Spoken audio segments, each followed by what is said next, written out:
Show. The Jesse Jackson Jr. Show. The Jesse Jackson Jr. Show. Come on and talk with me.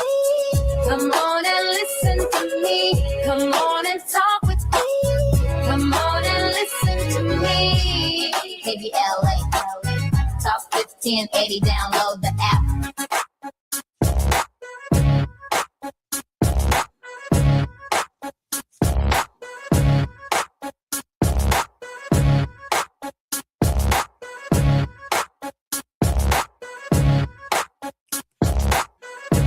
Jesse Jackson Jr. Welcome forward to the Jesse Jackson Jr. Show on KBLA Talk 1580. It's Moving Mountain Mondays on the Jesse Jackson Jr. Show. We are here on the 405, the 101, the 5, the 10, the 118, and the 110 with our regular professor, Ernest Krim, an Emmy-nominated producer, public teacher, anti-racist educator, and hate crime victor who uses Black historical narratives to empower and educate through a culturally equitable lens.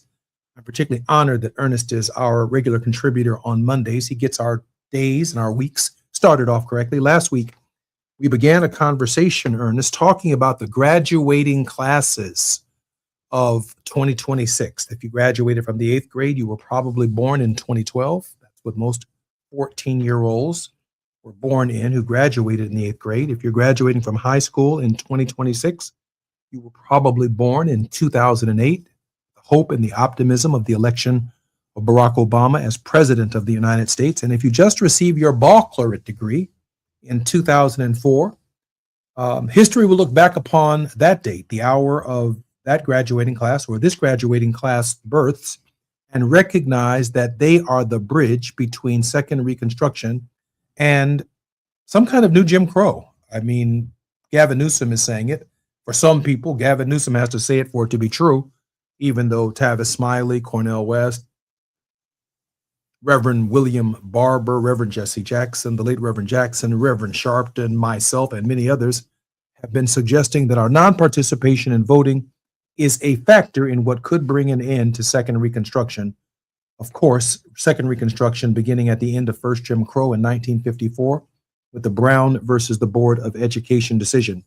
And because last week we were discussing and talking about students who are graduating in 2026, we tried to contextualize their lives for the hope and optimism, the expectations that they had coming into the world, with the expectations of entering the private sector, the public sector, etc., and to see so much so quickly coming to an end. Bakari Sellers probably said it best.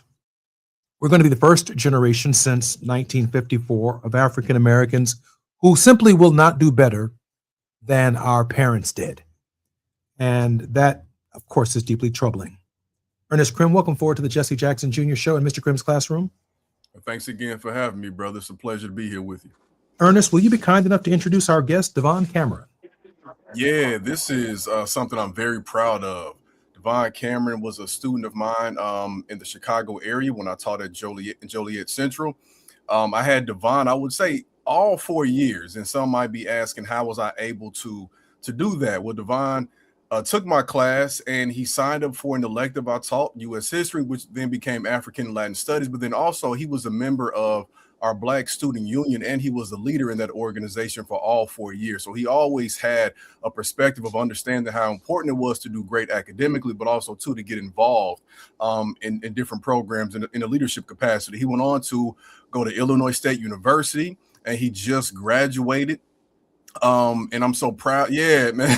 Round of applause for that. This brother just graduated, and he's now about to pursue his master's program as well. So he's continuing on this journey. And again, with everything that he's doing, he's always putting community first, because with that as well, he's the founder and president of Clothes for Kizzy. And I'll let him describe some more about the amazing work he's doing with that organization and what he's doing in school. Devon, welcome forward to the Jesse Jackson Jr. Show. We're honored to have you as our guest. Hello, nice to meet you as well. Thank you for having me on here. I feel honored being in the presence of you and Mr. Krim as always. And thank you all for having me on. Devon, let me begin with the first question. We have about 2 minutes for a response, and then we come forward on KBLA Talk 1580. That means we're going to our break. Devon, so much hope and optimism in about 2004, 2003, maybe when you were born. You paid your dues. You've gone to college. You're graduating, nearing the top, if not at the very top of your class. You were a research assistant, and at this moment, as you prepare to attend and receive your go to graduate school for your master's degree, so much is changing so quickly on the political landscape as well as the social and educational landscape. How do you confront a recent graduate with the future being, I'd like to say, less optimistic, but of course, optimistic expectations that you had when you were entering this process? Thank you for that. I do feel as if there's heavy weight on my heart for expectations of us, not only myself, but the class of 2026 and ones before and the ones that come after us as well. I feel like being as a Black grad, I felt the pressure to excel twice as hard or as my predecessors or people in the same class as me that might not look exactly like me or compared to the same experiences and life examples that we've had, and which is not meant for it to be, but this is a reality that we do have to live in. With some social issues that do come with that is the rollbacks of DEI initiatives, and that makes it more harder for us to actually go to school for the ones that don't have a leg up on financial or experiences done and being said. That's why it's most important to have young Black grads be focal points of the political landscape and go out there and vote and then make sure that they're activists for the things that matter to them, and not only for them, but the community as well. I'm Jesse Jackson Jr., listening to the Jesse Jackson Jr. Show on KBLA Talk 1580. We're in Mr. Krim's classroom. Our very special guest is Devon Cameron, a recent graduate of college and an extraordinary student. He's entering a brand new world, and so are all of our children in 2026. We're going to explore that in this hour on the Jesse Jackson Jr. Show. More on KBLA Talk 1580 when we come forward. It's afternoon drive time with Jesse Jackson Jr. Only on KBLA Talk 1580. Hi, I'm Zoe Williams, host of The Voice of Reason, weeknights at 7 p.m. here on KBLA Talk 1580, with a personal invitation for you to join me and Insight.me as we present The Healing Box, live at Inglewood's world-famous Miracle Theater, Saturday evening, May 23rd at 7 p.m. Look, I understand your attachment style has been running your life like a rogue algorithm, and nobody has had the courage to press pause. Until now, Dr. Pakoya McCall and yours truly are curating a night where clinicians, spiritualists, and an all-star panel of Black woman healers like Dr. Shalonda Sunshine Crawford, Dr. Jashana Johnson, and spiritualist Precious McGill will join some amazing spoken word artists and the legendary comedian Louis Dix to diagnose, disrupt, and heal your relational wreckage in real time. Listen, bring your trauma. As a matter of fact, bring your baby mama. No, bring your testimony. And if you're still texting your ex at 2 a.m., baby, you're not just invited, you're the target demo. Tickets are moving fast, so grab yours at themiracleinglewood.com before your dating history gets flagged as a pre-existing condition. That's themiracleinglewood.com. We'll see you there Saturday, May 23rd at 7 p.m. On top of home and auto, Progressive protects your boat, RV, and motorcycle so you can explore the unknown. Actually, we just take the RV to the same campground every year. Well, maybe you can catch your own dinner on your boat. Oh, we can actually get pizza delivered there from this brick oven place we love. Will you at least try a new topping? Honestly, probably not. We kind of have a go-to order. Fine. Just bundle home or auto insurance with your outdoor vehicles with Progressive and stay protected when you go, I guess, where you've gone before. Progressive Casualty Insurance Company and affiliates. Not available in all states or situations. The joint will be jumping. Ebony Repertory Theater, in association with Big Street Films, brings you one of the most beloved musicals of all time. Tony Award winner, Ain't Misbehavin'. The soulful, swinging celebration of the music of Fats Waller. From the rollicking to the romantic, this show is pure magic, full of the songs that defined an era and the voices that'll make you forget everything else for a night. Foot-stomping, heart-stirring, unforgettable. Don't miss Ain't Misbehavin' at the Nate Holden Performing Arts Center, starring Lettucey, directed by Ren T. Brown. This is the night out you've been waiting for. Tickets are going fast, so don't wait. Grab yours now at ebonyrep.org or call the box office today at 323-964-9766. Ebony Repertory Theater, bringing the culture, keeping the legacy alive. Ain't Misbehavin' runs May 21st through June 8th at the Nate Holden Performing Arts Center. Get your tickets now. Now back to more of Jesse Jackson Jr. on KBLA Talk 1580. The Jesse Jackson Jr. Show. The Jesse Jackson Jr. Show. The Jesse Jackson Jr. Show. The Jesse Jackson Jr. Show. King Quality drop the beat. Come on and talk with me. Come on and listen to me. Come on and talk with me. Come on and listen to me. KBLA Talk 1580. Download that. I'm Jesse Jackson Jr. It's Moving Mountain Mondays on the Jesse Jackson Jr. Show, and therefore we are in Mr. Krim's classroom in our first hour of the week. Ernest, you brought a wonderful guest, very capable, very qualified student, recently graduate of Illinois State University, Devon Cameron. Ernest, let's talk with our guest. Yes, indeed. And thanks again for even, I would say, giving him the platform. I think this is such an amazing opportunity for us to truly gain a grasp of what's going on in the minds of our recent grads. Welcome forward, Devon. Hi again. Thank you all for having me once again.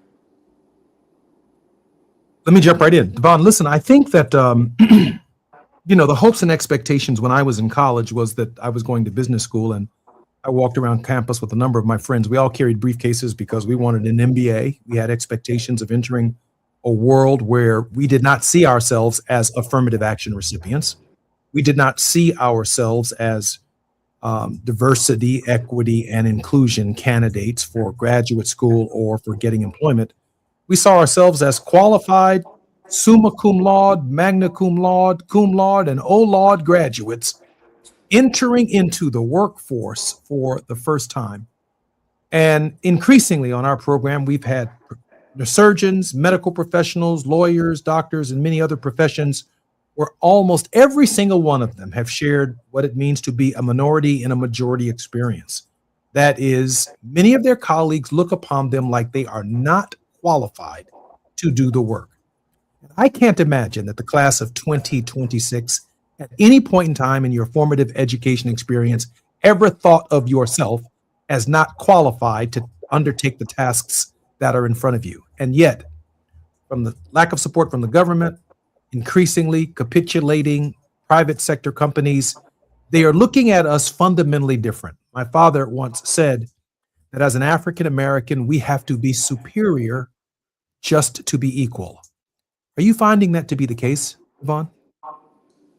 Totally understandable, and I do find that to be the case because once upon a time, I have been told that I have to work twice as hard to be as equal or even be considered for a position or to be considered equal to my other counterparts. And I feel like that shouldn't be the case because throughout history, like leaders in like Malcolm X, your own father, Jesse Jackson Jr., has paved the way for us to be known for our academic success and going forth in stretches of times where we might have felt burnt out, we might have felt the anxiety of the pressure being held upon us to be around the achievements that others have held.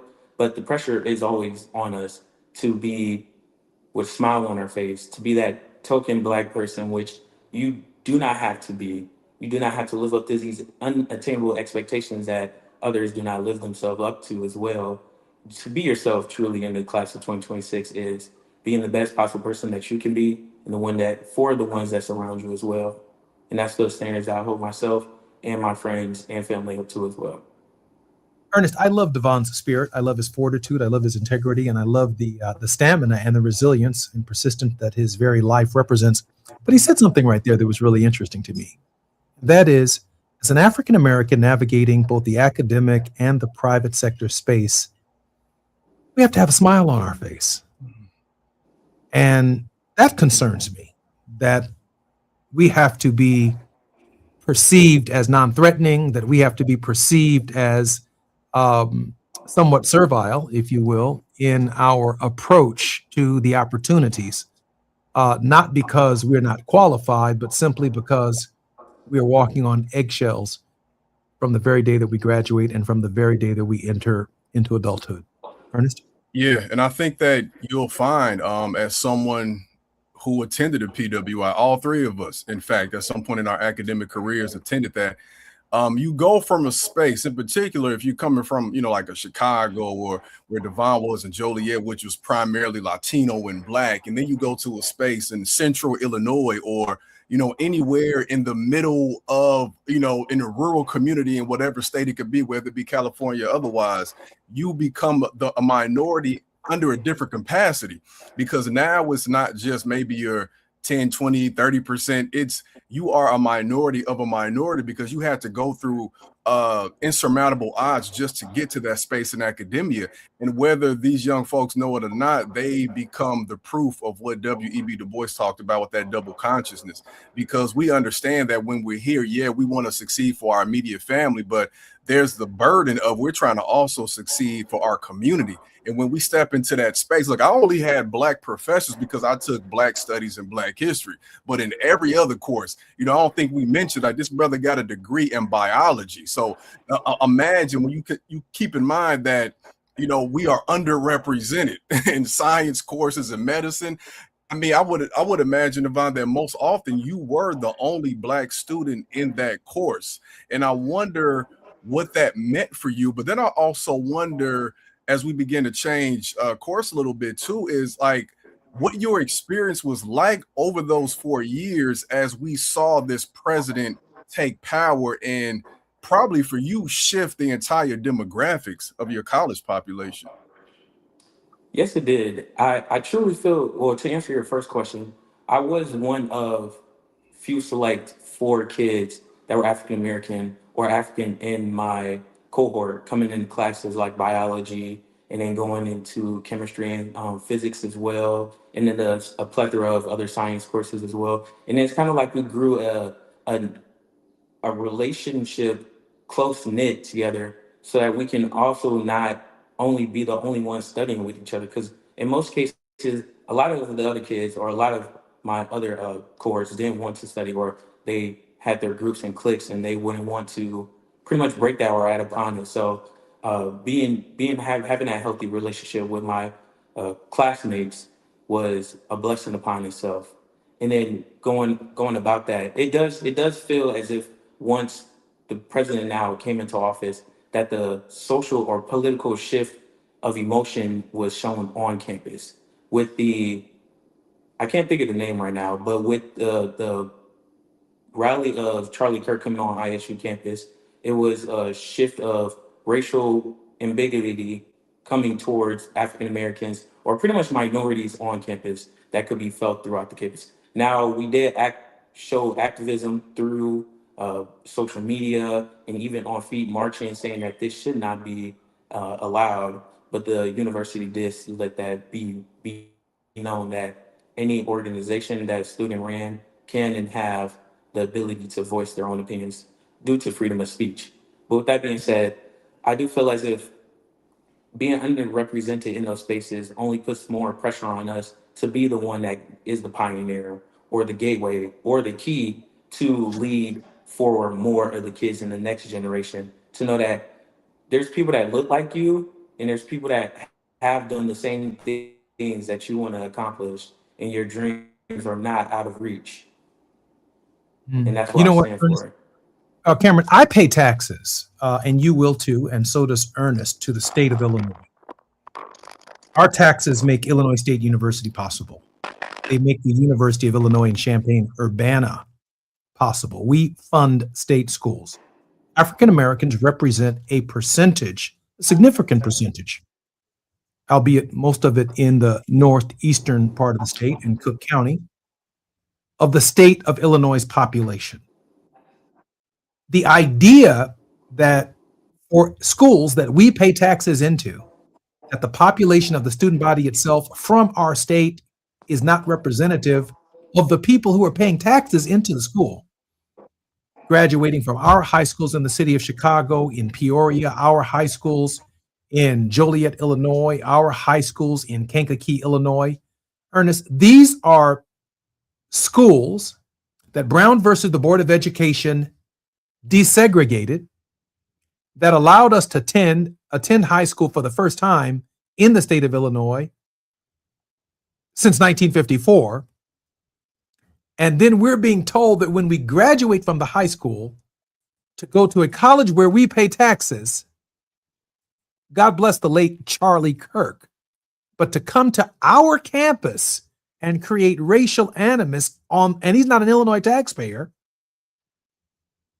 would be the same thing of anyone doing it, for example, at UCLA or University of Southern California, where students and their parents are paying taxes into the California system to deny them access to those institutions. I find that profoundly troubling, Ernest. Yeah, for sure. I agree. And I didn't know that prior to having this conversation with Devon that Charlie Kirk even came there. And I think what's interesting is we're caught between this conundrum of sorts, I guess. It's like this is a place of higher education, higher learning, where you're supposed to learn from different perspectives and points of views. But from my perspective and point of view, his was a toxic one that didn't necessarily really belong on the college campus because of the high amount of conjecture and so on and so forth. And I would be interested in learning too, just how many students organize against that. But I also think was even also interesting as well, as you talk about that in Illinois, that same issue is clear for our residents listening in California right now, as the population of Black folks at UCLA or USC hovers around about 4 to 5%. And when you go to these schools and these admissions office and talk about that, you even have to, disaggregate that even further for how many of these students come from those who were enslaved in this country, right? And fought for these things. And we are sorely misrepresented. And like you said, we're still paying for educational institutions that misrepresent us and in many ways miseducate us as well. I'm struck by that, because even in the education space, that's not completely the political space, but these schools are political creatures of a political process. And so when you look at the attack on DEI, when you look at the attack on affirmative action, when you look at the attack on majority minority congressional districts, you can only imagine that the admissions of state-funded schools, I'm not talking about private schools at this point, I'm talking about state-funded schools. What will be the application of the law and the trends of the court with respect to states that we pay taxes to, or institutions in states, public hospitals, the right to have doctors and nurses in our communities, and the location of the physical structure of doctors, nurses, and hospitals in our communities, in rural areas as well, health clinics and hospitals, high trauma centers, so that people don't have to drive 45 minutes to an hour in the event of a traumatic accident or a life-threatening response, or where ambulances have to drive for an hour to deliver a patient to an emergency room, which happens more often than not in rural areas. Ernest, America is far from an equal system. It is still profoundly divided by not only race, but by geography, by class, by sex, and so many of the other isms. Ernest? I love where this conversation is headed, because I don't think that we often consider the fact that our public institutions are supposed to serve us as people. And when I say public institution, I mean the public educational system. Usually this conversation is narrowed down to a politician, like somebody whose job is explicitly for this. But when we think about our public education systems, whether from kindergarten on through, and then our state universities, if we are still having the same issues, then these institutions, in this sense, are functioning as a mechanism to maintain the status quo. And this is something we need to further investigate, because as these problems continue to get worse, going back to this topic, what are we preparing our students, young adults, to do when they enter the workforce if there aren't any skills they're attaining that are applicable to the current problems we have in real time, in fact? I am profoundly troubled by what we have been hearing, and I think it runs in the face of people like Devon Cameron, who've spent so much of their time with so much hope and so much expectations for what they could do, for the contributions that they could make, to essentially have the doors slammed directly in their faces and be told that no matter how much you struggled, no matter how much you worked, the moment that you have broken away from your parents in this process, you're now 18 years old, you go to college, you're away from home, you decide to put the work in, you end up with the kind of qualifications of a Devon Cameron, only to be told that the doors of opportunity are in fact closing in your face. And again, as Makari said, we are going to be the first generation of African Americans, Devon's generation, who may or may not be able to do better than their parents. I'm Jesse Jackson Jr. Listening to Jesse Jackson Jr. Show. It's Moving Mountain Mondays. It's Classroom when we come forward right here at KBLA.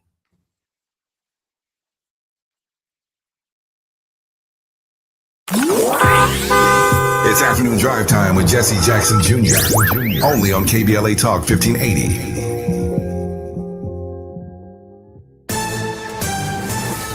I'm Amber Payton with BIN News Now. Americans are protesting for voting rights in Selma, Alabama, amid Republican efforts to eliminate Democratic majority black districts across the South. You see, we have seen this before, where some people in black robes try to deny or take away our rights. A rally was also held in Montgomery with Congresswoman Alexandria Ocasio-Cortez and Black Senator Cory Booker among those attending. Louisiana's proposed new congressional map is now headed to the House after passing the state Senate 27-10. The map would give Republicans a 5-1 edge in the delegation and eliminate one of the state's 2 majority black districts. And the League of Women Voters is joining other civil rights groups in suing over Tennessee's new congressional map. The lawsuit says the map fractures Memphis' only majority black congressional district for partisan and racial gain and was rushed through with little public input. Get BIN News Now on demand 24/7 on the iHeartRadio app. Recall 67A mobile appointments are now available in your area. We come to you quick, easy, and under an hour. Complete the recall to get $500 plus a warranty worth thousands. Schedule today at Cummins.recall.com. This is the KBLA Sports Minute with Ray Richardson. The voting for the NBA Most Valuable Player Award should be another wake-up call for American basketball players. International players are dominating the NBA and are no longer on a different level than American players. They have caught up and in some cases have passed up the U.S., which for decades had a patent on developing the best basketball players in the world. Oklahoma City star Shai Gilgeous-Alexander of Canada was voted MVP for the 2025-26 season. The top 4 vote-getters were international players: Denver's Nikola Jokic of Serbia, San Antonio's Victor Wembanyama of France, and Lakers star Luka Doncic of Slovenia. Doncic finished the season leading the NBA in scoring. The past 8 NBA MVPs are international players. It's time for high school, AAU, and college coaches to figure out what they're not doing to keep up with the international game. No debates, no speculation, just the info you need. That's your KBLA Sports Minute. I'm Ray Richardson on KBLA Talk 1580. Turn the dial to where the truth lives. This is KBLA Talk 1580.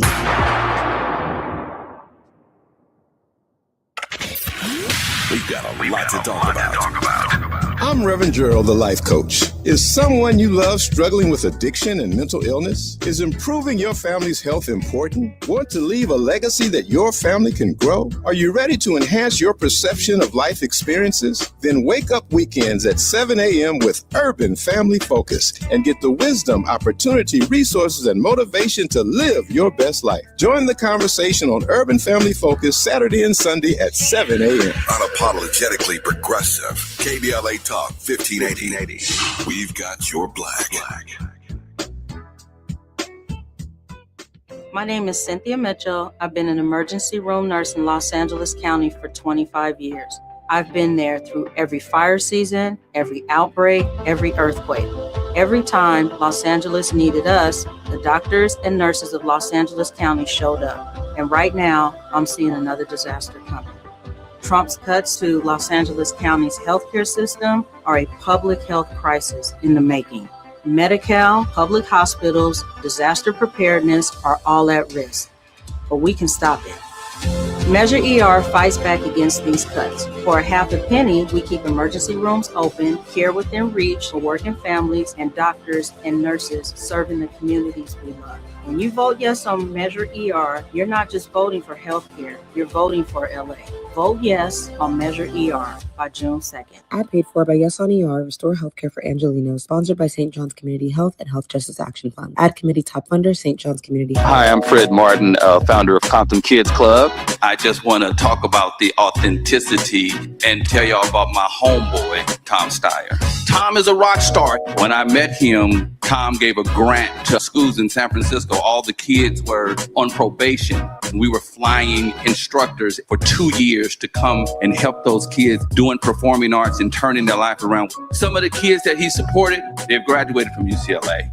Let's fast forward. Tom is in schools in Compton, hanging out with the kids in the piano classes. Brother Tom Steyer hangs out in the studio with us. These are the seeds that he's planted. This has nothing to do with elections. What's coming out of his mouth is not a campaign speech. It's authentic. And when he say he walks away from a business because he want to do his values, he ain't making that up because he's running for governor. This man is real. Ad paid for by Steyer for Governor 2026. Lots of places can expose you to identity theft. Oh no. That's why LifeLock monitors hundreds of millions of data points a second for threats to your identity, which is way more than anyone can do on their own. If we find anything suspicious, like new loans or changes to your financial accounts, we alert you right away, all through text, phone, email, or the LifeLock app. Get the alerts that could make all the difference. Save up to 40% your first year with promo code NEWS at lifelock.com. Terms apply.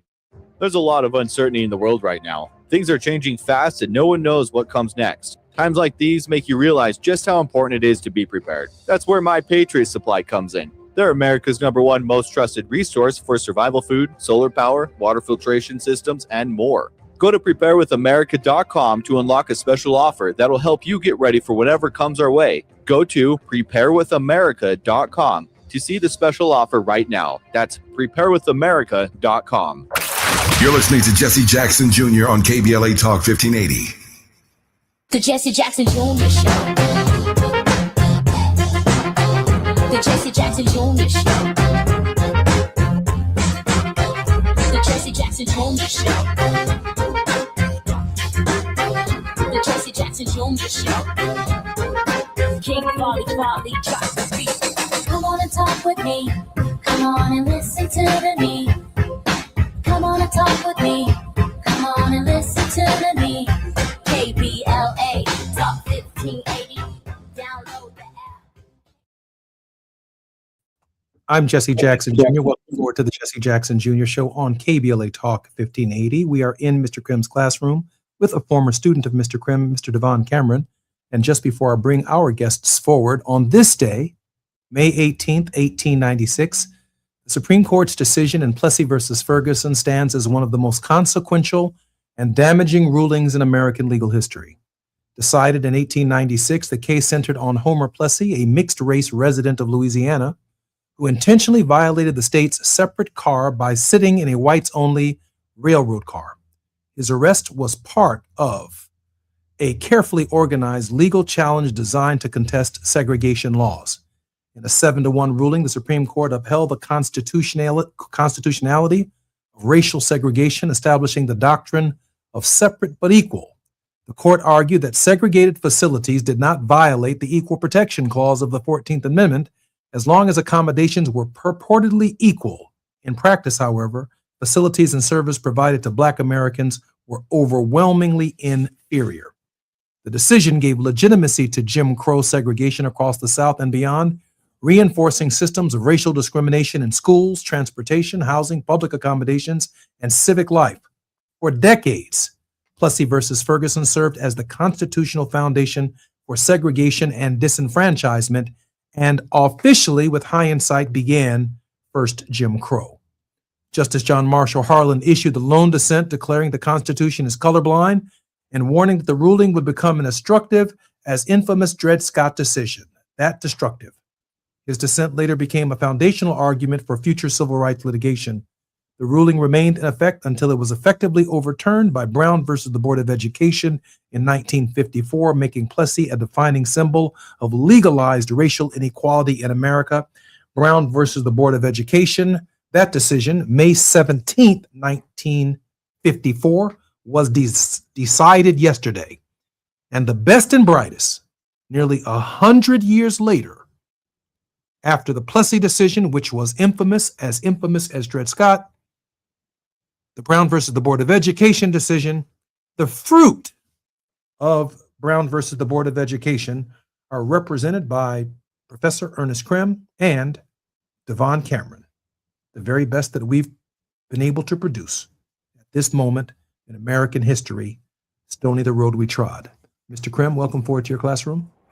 Thanks again for having me, brother, and thank you for providing that necessary historical context. That's the context of Devon entering public life, entering the world, entering the private sector, making his contribution. The striking down of Plessy versus Ferguson, the addition of Brown versus the Board of Education to a new interpretation of the Equal Protection Clause, and it forced Illinois State University, the University of Illinois, to desegregate, giving Brother Cameron the opportunity to receive his BS in general biology, minoring in psychology, and the founder and president of Clothes for Kissy. Devon, welcome forward to the Jesse Jackson Jr. Show. Thank you. You know, Ernest, in this moment, I'm thinking we could take that intro right there and give it to any African American, any Hispanic, any Asian student in the United States, any Native American student in the United States since 1954 has been the overwhelming beneficiary of the end of the separate and unequal doctrine. Ernest? Yeah, I mean, it speaks to why we have to continue to be engaged. I think it also speaks to many of the flaws that exist in our system. I think also, too, about the importance of us being sure to continue to agitate, because when we think about why they even wanted to initially segregate in the 1800s, it came on the backs as a response to our success post-enslavement, right? Just like today, we're seeing this response in regards to the success of Barack Obama being elected, right? And it becomes so dangerous in this system because when you segregate politically, you're also segregating resources that we are owed. You're segregating our tax dollars and our money. So it's never just about, it's not about what people would assume, like you want to sit next to somebody that looks different. It's about make sure that our funding, what we have worked for, is being provided equitably. And it's on the backs of people like that we have been able to get an opportunity to receive a just education and get back to our community. I'm struck by that. Devon, share with us a little about your family, a little bit about your upbringing, and how you ended up and decided to pursue a course or career in biology. Yes, thank you. My family are Chicago Mississippians. I am adopted. My adopted mom is from Pickens, Mississippi. She came up in her 20s to Joliet, Illinois to find better in the North, facing the segregation and the redlining and pretty much the hate that was spewed onto her community from natives of the southern communities. So with that being said, she always was a parent of the community, watching other people's kids, doing what she could for hers and others as well, and hosting some of the best memories that I have today and for others, such as Thanksgiving parties or Thanksgiving dinners for our families and friends. And then my aunt as well, both of them rest in peace, also hosting Christmas events as well, giving back to whoever and anyone that she did love, not even if she knew you, not even if they knew each other, had connections from years and decades ago to just meeting you that year. They both showed much amount of love throughout their church and their spirituality coming across. Now, talking more about my mom, she is a mother of 6 children, 4 of them being adopted, including me, and she spewed endless and unconditional amount of love into all of us. And I will always be forever grateful for the sacrifices that she did for us, nevertheless myself. I am accompanied by my sister, John Cameron, and then my godparents, Elise Cochran and Dr. Dale Cochran as well. So with that being said, I do have an amazing support system that I love and care about, and they've spewed endless amount of love into me and such forth as my mentor, Mr. Grimm. And the reason why I'm able to even be the founder and president of Close for Kizzy and the plethora of everything else I am on executive boards, such as the Umoja Graduation Committee for Black students at Illinois State University, being in an undergrad chemistry research, being in a position in the lab under my Black professor, Dr. Sean Hitchcock at Illinois State University, and then also being a part of the Prudential Association and a plethora of other things such as Black Caucus Association. I have to give back to the ones that have served me in the best way possible. Your mother sounds like a remarkable woman. Now, you just graduated, so that puts you around 21, 22 years old? Yes, I'm 22. Okay, so that would be 2004, 2003? 2003. 2003. So, so your mother came from Mississippi. How old were you when you were adopted?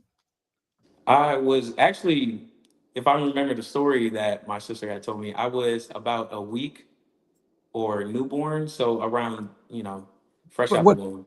What strikes me about that part of the story is that in 2003, when you were born, your mother, 2003, what's that, 42 years after Brown versus the Board of Education, was still experiencing something in Mississippi, and she hauled tail to Joliet, Illinois?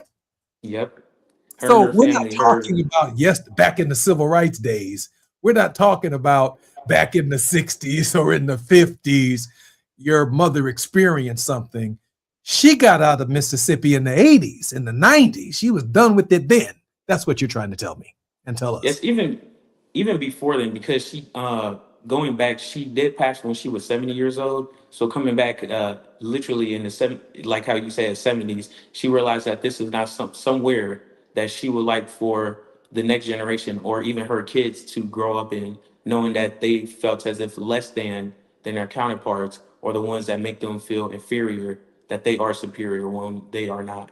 About a lot of people feel that way about Mississippi and hauling tail out of Mississippi. I'm Jesse Jackson Jr. That same state is coming after the only African-American congressman in the United States, Congressman Benny Thompson. More on KBLA Talk 1580 in Mr. Crimm's classroom when we come forward with Devon Cameron.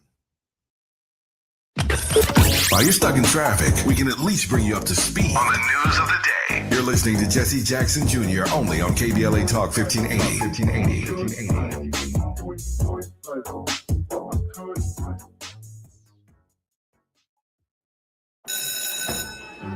Let's be real.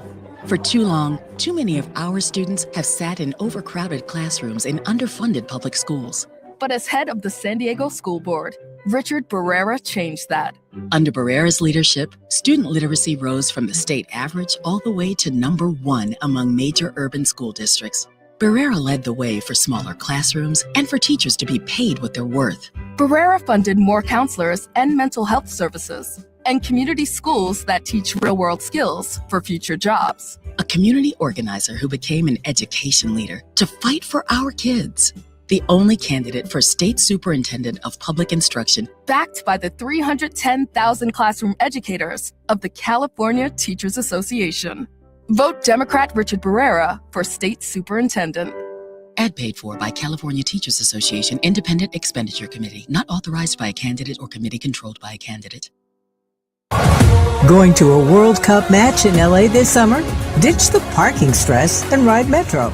With direct service from across LA County, it's the easy way to get there for just $1.75 each way.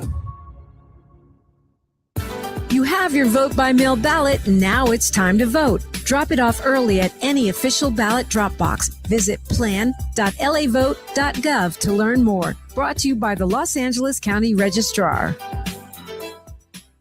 My mom has decided to learn to paint, and she's good.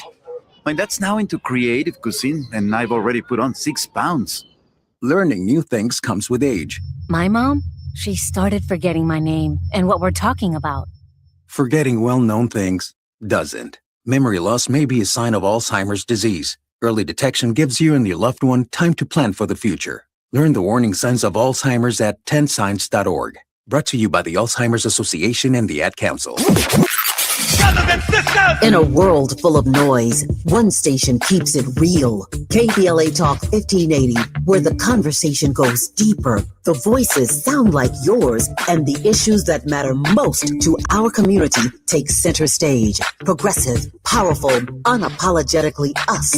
Whether you're driving through the city or tuning in from your home or office, join the public square. KBLA Talk 1580, your home for talk that enlightens, encourages, and empowers. Listen live on our free KBLA 1580 app, on our website at KBLA1580.com, or on your radio dial at 1580 AM.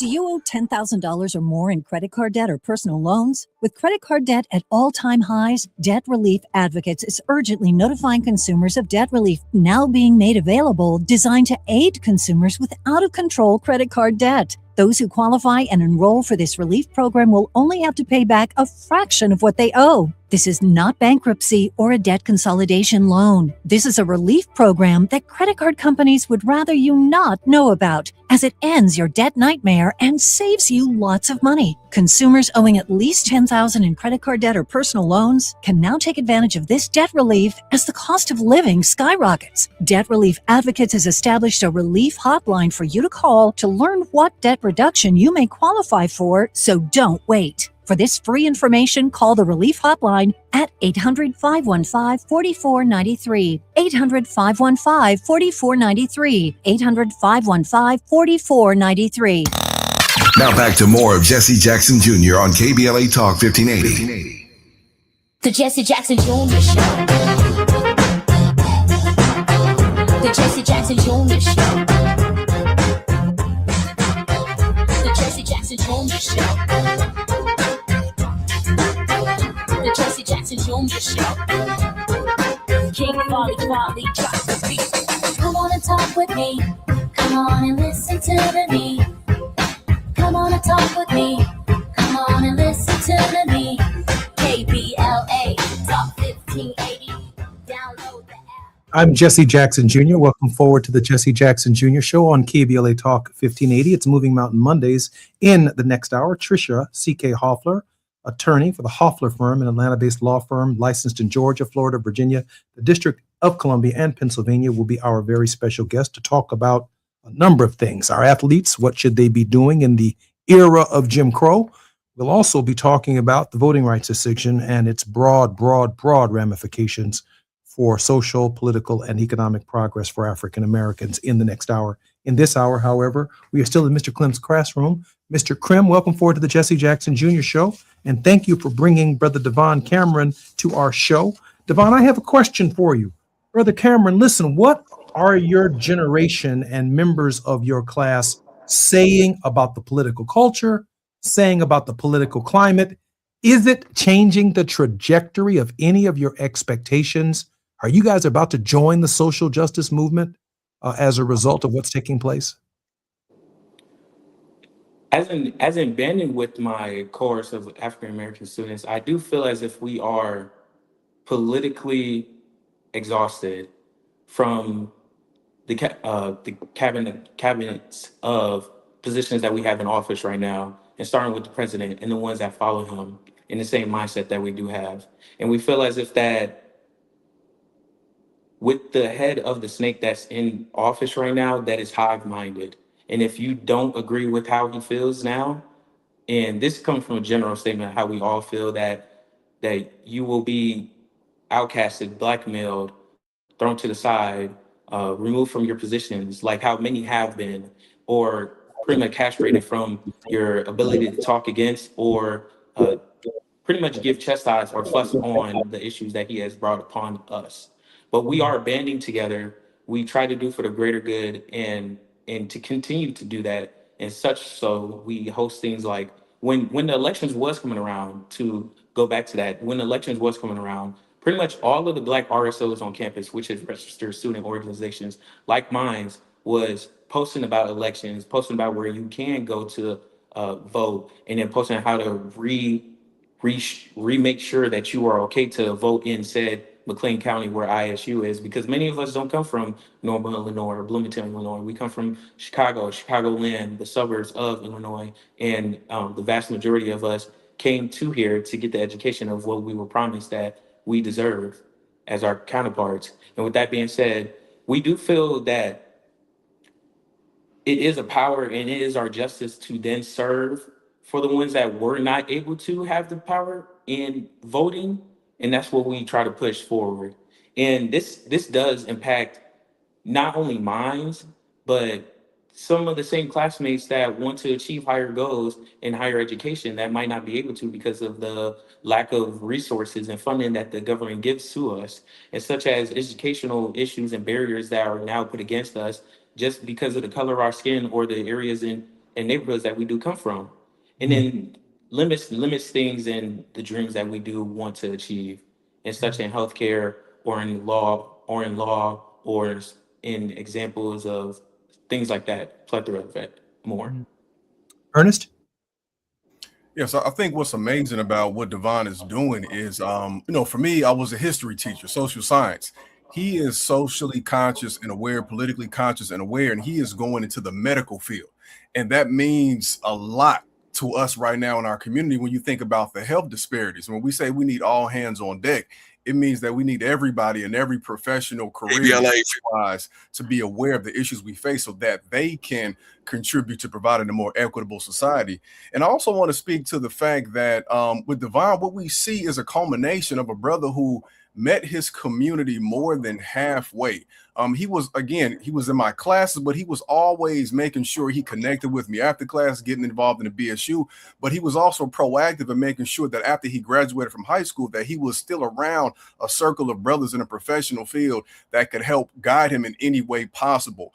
We're talking professors, we're talking other educators and folks who work at local colleges and things like that. So he's the one in our group chat who's often proactively saying we need to get together. So for all the parents out there listening, we have to make sure that even beyond your own household, that your children are in communities of brothers and sisters who can push them and ensure that they reach that next level and surpass us all eventually.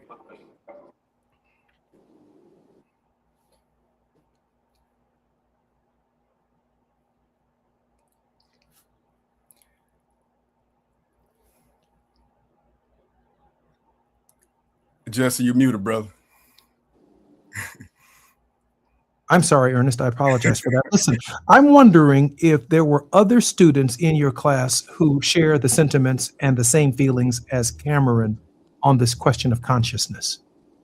Oh yeah, there were a multitude of students. We could have another segment on something like this. I think the issue that some of my students ran into that I became aware of was the fact that after high school, we did not have a lot of programs in place to hold our students accountable to ensure that they continued on that path.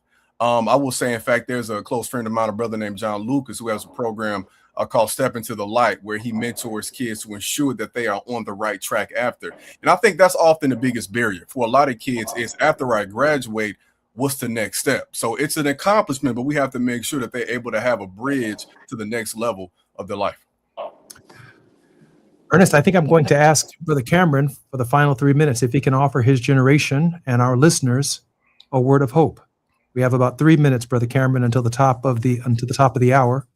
Can you share with our listeners a word of hope?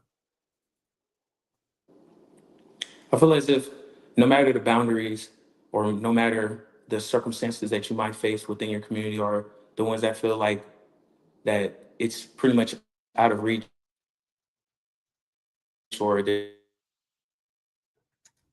no hope, or these feelings of, and you just have to reach out and grab them. That you don't have to put fear, that you don't have to put the self-doubt nor the social insecurity in totality of it. And that these traits that you do have, that you have been building for generations on, that were passed on to you, is only to grab onto those things, and such as diplomas, and then such as skills outside of even school. Like if you're going into trades, or if you want to become a plumber, if you want to do different things in such a way that you will help your community, there's no need to feel as if you cannot. Because I'm a product of my community, and such as people that put their effort in to make sure that that I will make it out of the circumstances that was put against me, and that they take the blow for me, and that so I can succeed. And I just have to put that back out there with them, that you are not alone, and that we must band together for the greater good. Brother Be a Cameron, little delusional at that too. Believe that you can do whatever you want to. no truer words have been spoken. Brother Cameron, thank you for being our very special guest today. Thank you so much for having us on. Look forward to seeing you back again. Ernest, thank you so much for Moving Mountain Monday. Thanks again for having me, brother. I'm Jesse Jackson Jr., listening to the Jesse Jackson Jr. Show. When we come forward, attorney C.K. Halter is going to join us. We're going to talk about our athletes and ways in which they can join the protest. Also, this coming Friday, we will be testing for the very first time our call-in show, 833-SHO-WJJJ, 833-SHOW-JJJ. That's 833-746-9555. Looking forward to taking some of your calls. This coming Friday, we'll be testing our new equipment. More on KBLA Talk 1580. Attorney C.K. Halter when we come forward. KBLA 1580 Santa Monica. I'm Amber Payton with BIN News Now. Americans are protesting for voting rights in Selma, Alabama, amid Republican efforts to eliminate Democratic majority black districts across the South. You see, we have seen this before, where some people in black robes try to deny or take away our rights. A rally was also held in Montgomery with Congresswoman Alexandria Ocasio-Cortez and Black Senator Cory Booker among those attending. Louisiana's proposed new congressional map is now headed to the House after passing the state Senate 27-10. The map would give Republicans a 5-1 edge in the delegation and eliminate one of the state's 2 majority black districts. And the League of Women Voters is joining other civil rights groups in suing over Tennessee's new congressional map. The lawsuit says the map fractures Memphis' only majority black congressional district for partisan and racial gain and was rushed through with little public input. Get BIN News Now on demand 24/7 on the iHeartRadio app. Recall 67A mobile appointments are now available in your area. We come to you quick, easy, and under an hour. Complete the recall to get $500 plus a warranty worth thousands. Schedule today at Cummins.recall.com. This is the KBLA Sports Minute with Ray Richardson. The voting for the NBA Most Valuable Player Award should be another wake-up call for American basketball players. International players are dominating the NBA and are no longer on a different level than American players. They have caught up and in some cases have passed up the U.S., which for decades had a patent on developing the best basketball players in the world. Oklahoma City star Shai Gilgeous-Alexander of Canada was voted MVP for the 2025-26 season. The top 4 vote-getters were international players: Denver's Nikola Jokic of Serbia, San Antonio's Victor Wembanyama of France, and Lakers star Luka Doncic of Slovenia. Doncic finished the season leading the NBA in scoring. The past 8 NBA MVPs are international players. It's time for high school, AAU, and college coaches to figure out what they're not doing to keep up with the international game. No debates, no speculation, just the info you need. That's your KBLA Sports Minute. I'm Ray Richardson on KBLA Talk 1580. You have something to say, and we want to hear it. KBLA Talk 1580 is engagement radio, not outrage radio. A place where your hopes, your frustrations, and your ideas are welcome 24 hours a day, 7 days a week. Real talk, real people, real Los Angeles. KBLA Talk 1580, the station that sounds like the city looks. Tune in on your AM radio dial at 1580. Download our free KBLA 1580 app or listen live on our website at KBLA1580.com. Unapologetically progressive.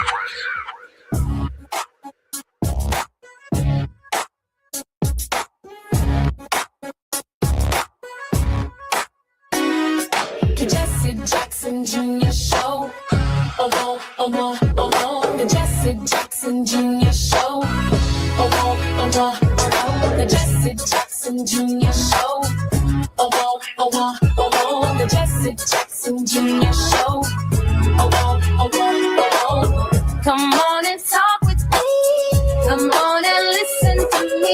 Come on and talk with me.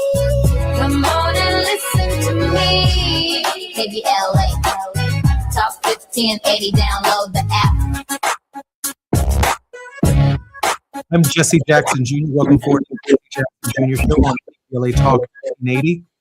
We have a very special guest in this hour. And before I get to Attorney C.K. Hoffler, who from my perspective is the Constance Baker Motley of this generation, I want to opine for a moment on the quiet part out loud. Every Democratic president since 1965, Carter, Clinton, Obama, and Biden, have had the Voting Rights Act protecting African-American voters in the South. That act was on their side since the passage of the VRA. While we are presently focusing on midterms and a potential congressional majority, how do Democrats get to 270 electoral votes in 2028? That's the long game. Without the protection of the Voting Rights Act and with Jim Crow-style voter suppression, including new forms of poll taxing like at-large elections, gerrymandering, voter ID laws, passport requirements, mail-in ballot confusion, inaccessible voter registrars, separate and unequal state and county restrictions, ICE and U.S. troops potentially harassing voters in the 2028 election. How do we get to 270 electoral votes in 2028? Is there anyone doing the math? Remember, the presidency is not a popularity contest. And remember, in our system, the most votes don't win. For each majority-minority district that is dismantled, there is a corresponding electoral college vote that in that red state is likely to end up in the red column. This is the system that Donald Trump says is rigged. From the nation's inception, the Electoral College is a rigged system against minority voters, Black, Hispanic voters, and others that do not have their own representatives in the House of Representatives in Congress are part of the electoral count. Trump believes he was deprived of the most electoral votes in the 2020 election, and minority voters and the Voting Rights Act of 1965 deprived him of that victory. Remember, Trump's insurrectionists disrupted and forced their way into the capital of the United States for the electoral count in 2020, when they attempted to stop the count, and the Supreme Court just changed that math.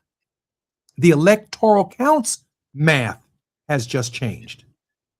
The most electoral votes win. If the election in 2028, for whatever reason, is thrown into Congress, a Congress we may or may not control, we would potentially be looking at a Tilden-Hayes compromise. A Congress run by MAGA determining the outcome with a Bush v. Gore style Supreme Court, determining the constitutionality and the legality of the maneuver. The last thing America needs is a popularly elected president who loses. Our candidate for president must win both the electoral vote and the popular vote for it to be a convincing victory, and therefore we need to win some red states. This system of injustice must be confronted nonviolently so that every American can understand what is at stake and why it must be confronted now. Mass education must be the goal of nonviolent confrontation. We're doing a lot of marching, Attorney C.K. Hoffler. We're having a lot of protests. But I did a little reflection earlier as I introduced our guests on the difference between the marches in the 60s and the marches in 2026. In 1965, after James Bevel at the funeral of Jimmy Lee Jackson recommended that they lead a march from Selma to Montgomery, and they walked out of that church, and those 200 state police officers beat that crowd to try and keep them from organizing to keep the local Marion community from lynching James Orange. James Bevel called for the Selma to Montgomery march, with the full expectation that the same police officers who beat them just a couple of weeks earlier in Marion, Alabama, would show up on the other side of the Edmund Pettus Bridge. It wasn't just a march. It was a confrontation. And it was a nonviolent confrontation that the entire world got to see. When the students at North Carolina A&T sat in on February 1st, 1960, they weren't just sitting in at a lunch counter. They knew they were going to be spit upon, coffee would be thrown at them, that they would be called names. It was a confrontation. And they knew how they were going to respond to that confrontation. They wanted to embarrass America. When Dr. King was killed in 1968, the first march in Memphis, Tennessee, turned out to be violent, and Dr. King was not happy with that. He returned for the second march, and it is for the second march that he wanted to be nonviolent. It cost him his life. Today's marches are wonderful. I don't want anyone to say that I said that they weren't, CK, but I do want to say this. They're not confronting anybody. You have to confront ICE with the march. You have to confront the president with the march. You have to try and get into the White House and be denied access with the march. You have to go to the point of the problem. You have to surround Mike Johnson's office and his home if necessary. There has to be a confrontation, but nonviolent, because we don't want harm to come to anyone on either side.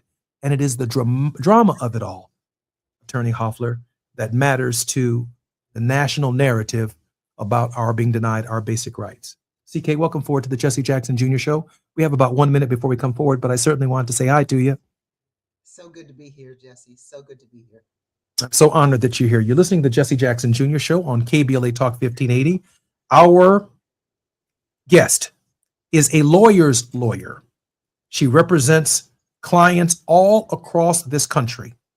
And as the head and chairman of the board of the Rainbow Coalition, she has played a role in significant civil rights events over the course of her legal career. She's known as a super lawyer. Used to work for Willie Gary, a very close and dear friend of the late Johnny Cochran. She's a lawyer's lawyer of the type of Constance Baker Motley. More we come forward with attorney CK Hoffler. She has a lot to share with us about what Black athletes should be doing and what we should be doing in this very difficult climate. More we come forward on KBLA Talk 1580. It's afternoon drive time with Jesse Jackson Jr. Only on KBLA Talk 1580.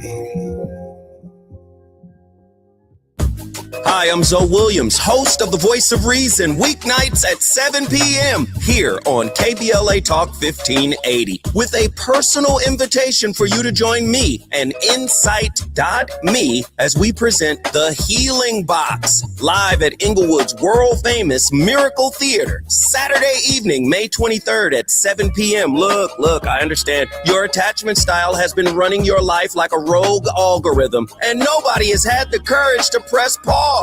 Until now, Dr. Bakoya McCall and yours truly are curating a night where clinicians, spiritualists, and an all-star panel of Black woman healers like Dr. Shalonda Sunshine Crawford, Dr. Jashana Johnson, and spiritualist Precious McGill will join some amazing spoken word artists and the legendary comedian Louis Dix to diagnose, disrupt, and heal your relational wreckage in real time. Listen, bring your trauma. As a matter of fact, bring your baby mama. No, bring your testimony. And if you're still texting your ex at 2 a.m., baby, you're not just invited, you're the target demo. Tickets are moving fast, so grab yours at themiracleinglewood.com before your dating history gets flagged as a pre-existing condition. That's themiracleinglewood.com. We'll see you there Saturday, May 23rd at 7 p.m.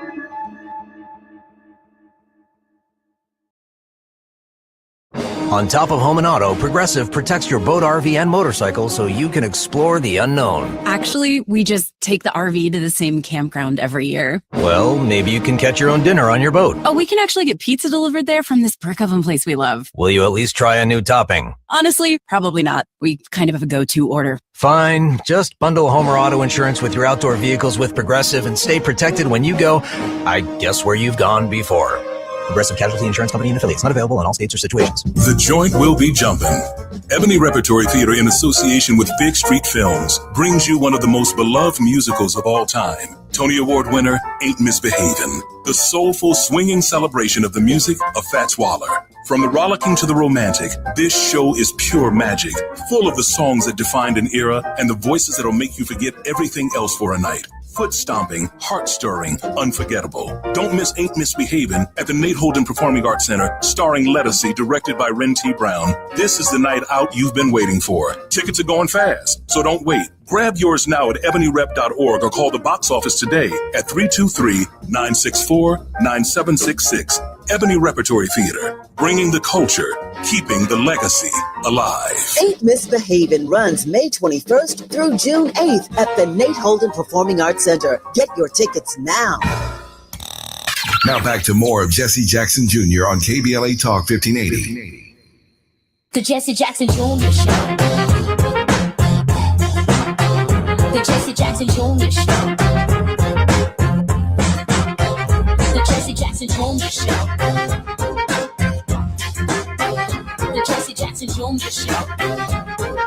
King Quality drops the beat. Come on and talk with me. Come on and listen to the me. Come on and talk with me. Come on and listen to the me. KBLA Talk 1580. I'm Jesse Jackson Jr. Welcome forward to the Jesse Jackson Jr. show on KBLA 1580. Tricia C.K. Hoffler is the CEO of the C.K. Hoffler firm, an Atlanta-based law licensed in Georgia, Florida, Virginia, District of Columbia, and Pennsylvania. To date, Ms. Hoffler has tried or settled cases on behalf of her clients worth over $850 million. Ms. Hoffler has lectured extensively nationally and internationally on trial strategies and techniques, personal injury, medical insurance, First Amendment matters, civil rights matters, employment discrimination, opioid litigation, and commercial matters. She is very well sought after in the civil rights community for her opinions, for her thoughts, and for recommended actions. CK, welcome forward to the Jesse Jackson Jr. Show. So good to be here. I'm going to call you Congressman because that's how I refer to you, really. I appreciate you, CK. CK, let me ask you a question. This is a very perilous time for our people, a very perilous time for our country. While we may be focused on our representation, the consequences of striking down Section 2 of the Voting Rights Act has enormous consequences for the future of this republic. CK? It does. That opinion in Louisiana versus Calais, you got to look at it in conjunction with some other devastating opinions. We know about, Shelby County versus Holder, which dismantled, a lot of the Voting Rights Act of 1965. And we're talking about dismantling, not elimination completely, but dismantling.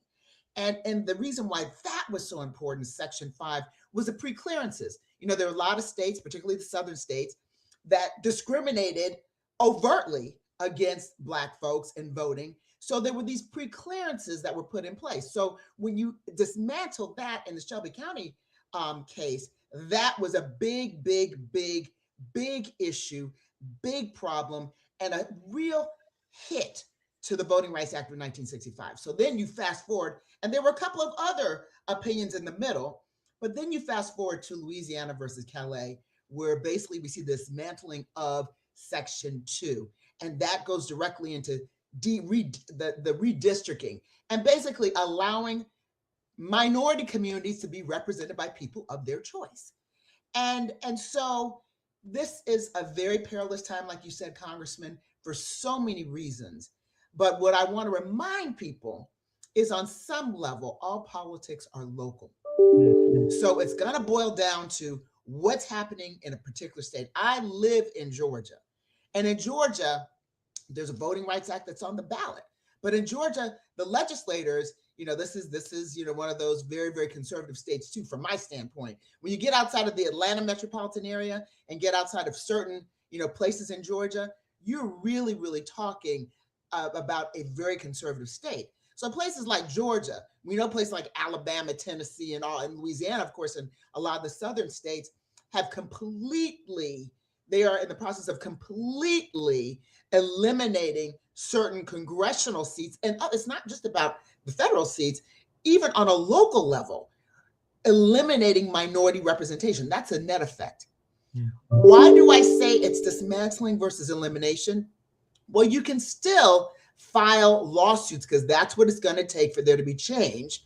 File lawsuits under Section 2 of the Voting Rights Act, but it's just more difficult. You've got to show intentional discrimination. And as we all know, that's very difficult to prove. So we're seeing the disintegration, we're seeing the dismantling, we're seeing people who will be divested of rights from the way I look at it.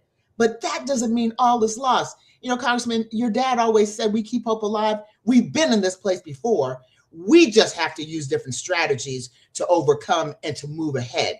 You talked about protests. We're always talking about nonviolent protests. But when I think of these young kids today, many of them have not had the benefit of civics in high school. Remember that? Remember when people were taught about civics, the 3 branches of government, how they interact? Now, granted, what's happening here today can make one believe that there's one branch of government or one branch controls all branches of government. I think a lot of the young folks, I was listening to some of your guests earlier, are really, really rattled, disturbed, disgusted, and feel very annihilated spiritually by this current administration. A lot of young folks in our community. But what I like is that they're not giving up. We have to give them, those of us who've been around for a little longer, a way of surviving and thriving despite the oppression that they feel. The ICE agents aren't just, we know this, they're not just going after supposedly whoever they're supposed to go after, because they've never been going after the people they're supposed to be going after. They're impacting people in our communities, in Black and brown communities, people who are U.S. citizens, who are born here, who don't have any issue with immigration status or anything like that. They're also being impacted. So when you combine that with what recently happened with the Voting Rights Act and feeling like we are being disenfranchised, we don't have the power and the ability to fight the way we could before, with just the regular old bad, sad things that are happening by a MAGA-inspired administration, not just on the federal level, but locally as well in many states. That's leaving our young folks feeling as though they don't have that much hope. But we have to give them the tools, Congressman, and explain to them what they need to do. So fast forward, I now have an NIL practice. And because both of my sons played, I think like you, played college football. They played at Power 5 schools. I have one that's playing right now at Georgia Tech. The other one is graduating, is going on to law school. But because of that experience, I created an NIL law group. We have 7 partners, and we represent college athletes. We help to negotiate their contracts. We help to sensitize the families to the issues involved with NIL, name, image, and likeness. For folks who aren't familiar with the term NIL, y'all are familiar with how a lot of college athletes are being paid millions of dollars, hundreds of millions of dollars, because of and they should be paid money. I don't have a problem with that, for their skill on the field, in the sport, men and women. So the question becomes, with all of this money that they're being paid, college athletes have always had the power and the ability to bring about change. CK, let me ask this question. For those of you who may not know what CK is specifically talking about, college students, namely high school students entering college, who play at the collegiate level, can now use their names, their images, and their likenesses, and they can be paid for what they bring to the colleges and universities in the NCAA. Which means some of our young athletes are making, for the first time in their lives, they're 18, they're 19, they're 20 years old. Some of them are receiving a deposit in their personal accounts every single month, $100,000, $200,000, because of the sponsorship that's represented now at the collegiate level. There is a movement, CK, for these athletes to reconsider, with their tender minds, many of them coming from lower to middle class to poor backgrounds. They are now wrestling and being asked to wrestle with, do I go to the Big Ten? Do I go to the Pac-10? Do I go to these, the Big 8? Do I go to these schools? Or because of political representation, or because of the way we're being treated in terms of our faculty members not being hired, should I go into the portal and choose to go somewhere else? I mean, it's a really, really tough situation when, if you will, Joe Jackson had a lot vested in Michael and them brothers getting out of Gary, Indiana. And now we're saying Michael and Joe and Jermaine and Jackie and Tito and Marlon, we want you all to hang around for a civil rights cause, hang around Gary a little longer. And the truth of the matter is Joe wasn't having it. CK, how do we reconcile the two in this environment? It's tough. It's tough. You've hit on the key issue. But see, for a lot of these kids, they've got multiple options. You know, my son had 54 Division I offers, full scholarship. They will have a lot of options. So when they have options, part of the consideration can be, and I submit should be, but it starts with talking to families. Is my son or is my daughter going to be comfortable on this campus or in that state?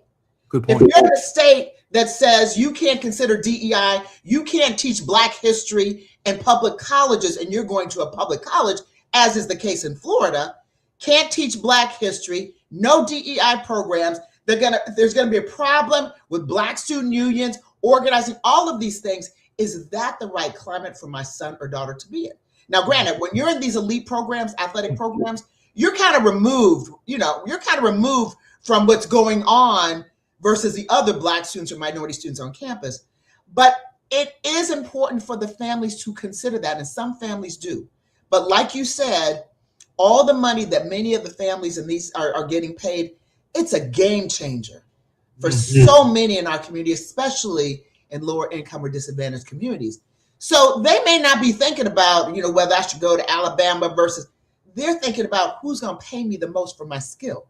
Because one thing that they understand, and if they don't, they need to understand, is it's not a question of if they will get injured. It's only a question of when they get injured and what's going to happen. I always say the Lord giveth with NIL and the Lord taketh away on some level. Because if there's not financial literacy, if there's not literacy on a lot of issues and thought processes, when the injury or a moment, maybe it's not your best year when you're playing, when these things happen, then we see the dismantling of this very lucrative opportunity for some of our kids. And we also see some of our kids, unfortunately, not even graduating from college because they got injured.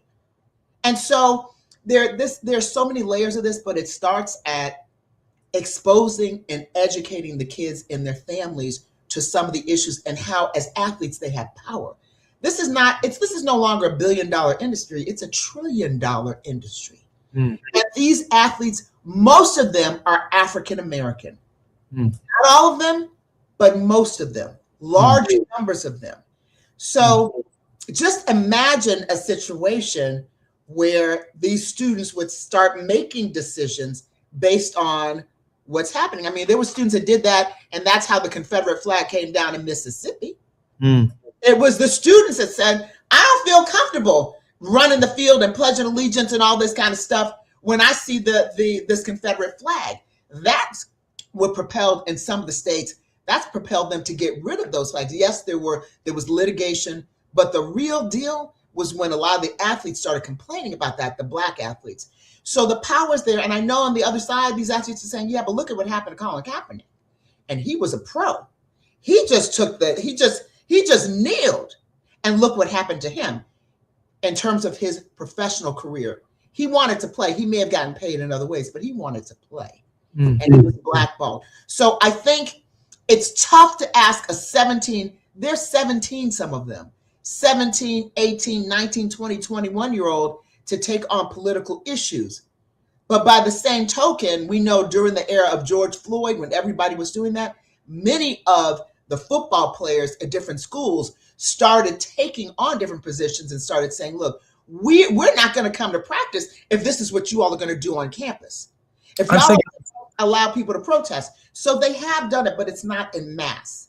I'm saying to myself right now, CK, that parents coming from these disparate circumstances who are trying to direct or provide some basis for making a decision for their children in school, that they need an advisor like you, someone who's connected to the movement, someone who's connected to the politics, someone who understands the totality of circumstances before you just sign your name, put on a hat, and say, I'm carrying a football or I'm dribbling a basketball for somebody for this team or for that team, parents need to communicate with someone of your caliber who knows this history, who knows the consequences of being an African-American athlete in a deep Southern state where you bet not be seen as an athlete walking down the street holding that white girl's hand without consequences in this environment. That's where we are, and these kids need to hear it, and they need to hear it now. They may not have needed to hear it 2 years ago, but they have to absolutely hear it now. CK?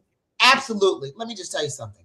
I've talked to football players who said, when they're playing football, everybody loves them, cheers, 100,000 people at a game.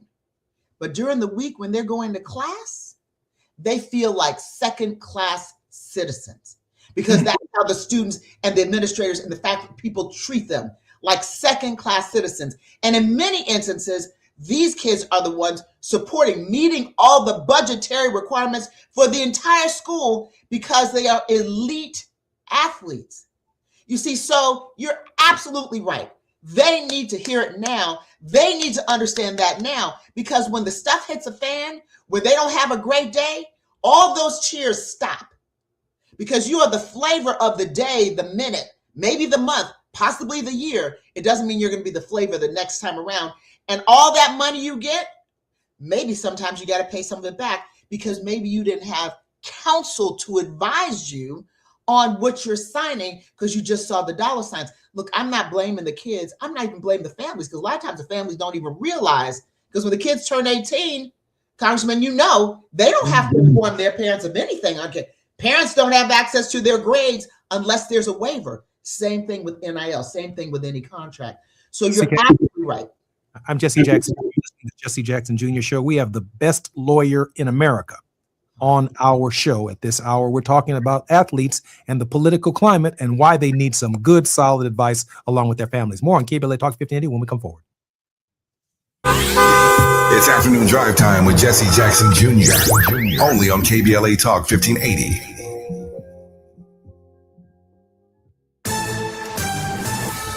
I'm Amber Payton with BIN News Now.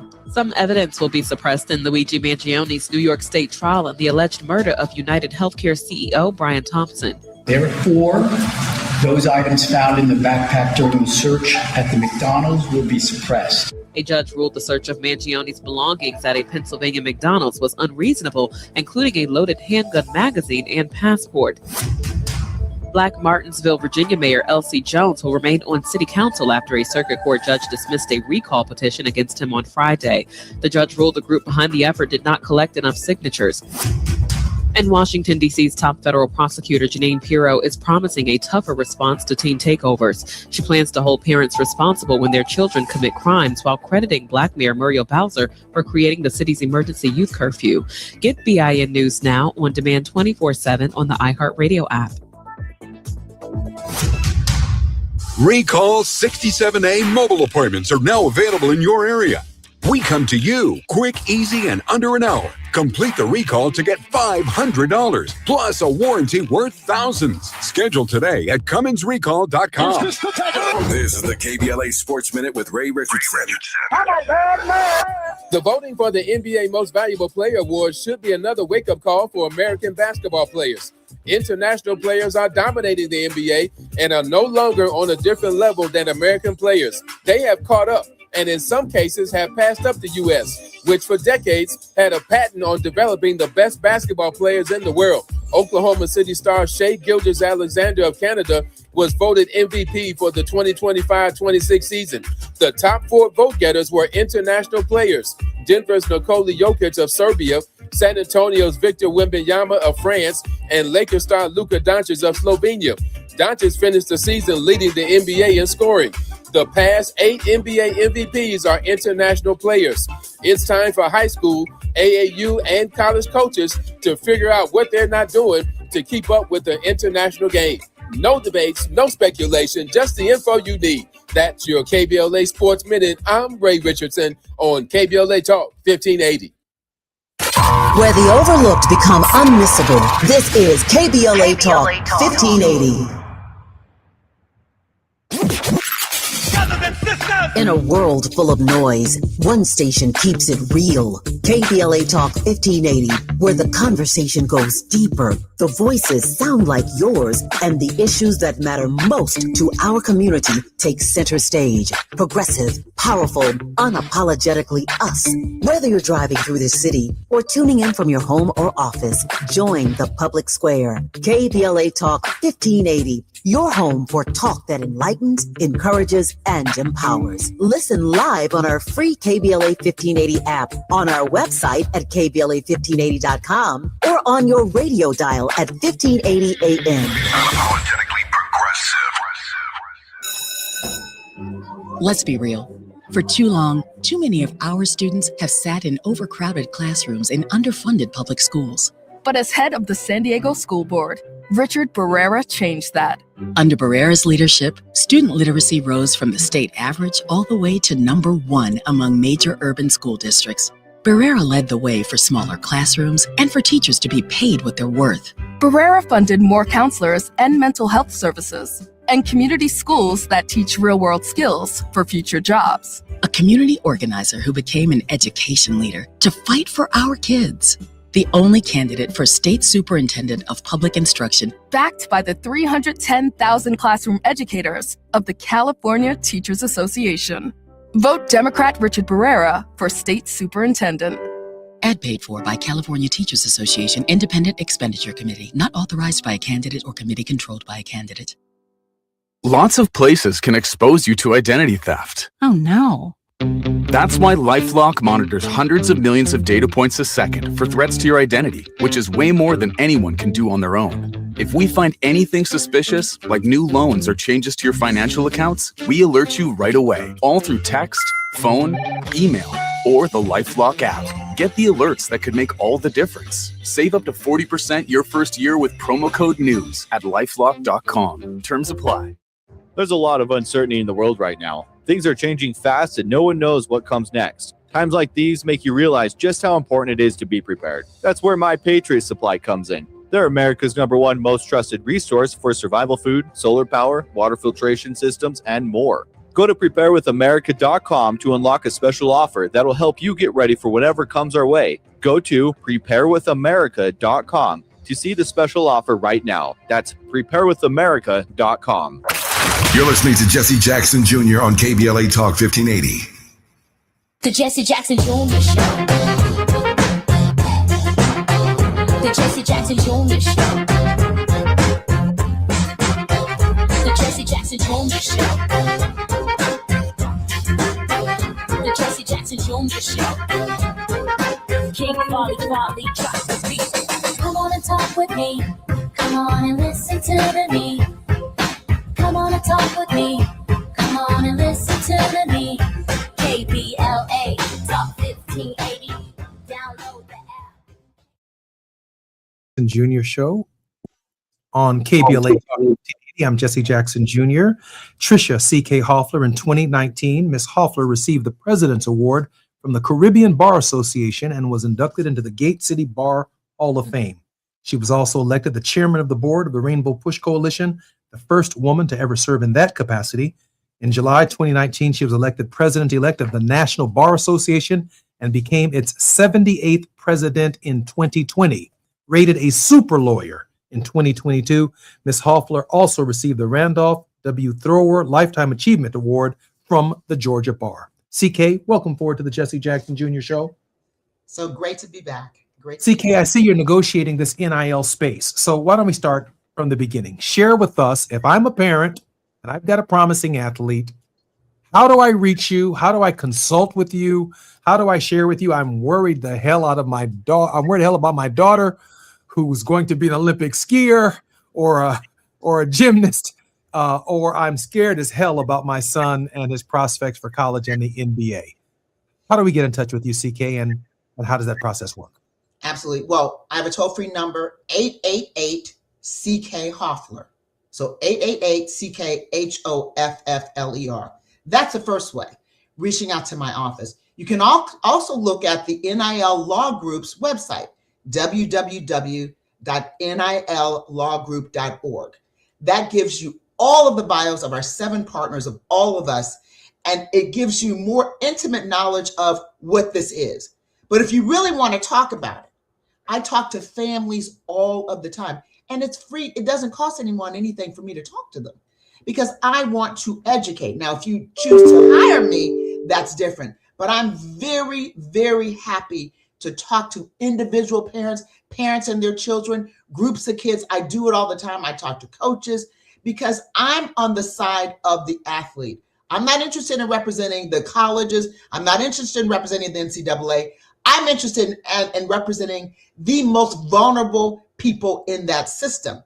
I think people have it twisted. They think because the athletes are getting paid all this money, they're in a position of power.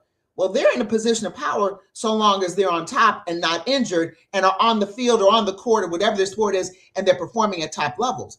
But let me tell you, as soon as you have a bad day or a bad year, or you're injured, or you enter the transfer portal and something doesn't go right, things change dramatically.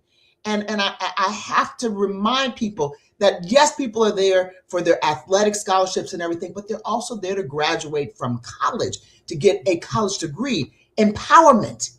It's important to be empowered, to understand there might have to be, and there will be, life after that sport. So what are you going to do? NIL money can be a game changer in terms of setting up these magnificently talented kids for life after their sport. Because with these sports, at some point they transition out of them. So what do you do? How do you set up? Wouldn't it be nice if you had a little nest egg that you invested some of that money, that $100,000, $200,000 you're getting on a monthly basis? We know that you may have to send money back home. We know that you have a lot of obligations. Some kids come to college with families already. They have children when they come to college. We get that, but financial literacy and talking to people who can help you get to them could be a game changer. So I think that they need. Give me that number again. How can we reach you? www.nillawgroup.org, or you can call at 888-CK-Hoffler. We're also on Instagram, on Twitter, on all of that. I do infomercials, if you will, on social media, just so that people are updated on the latest and the greatest, so that when these kids are negotiating, they need to understand a few basic things. And that's what I do on a weekly basis, quite frankly.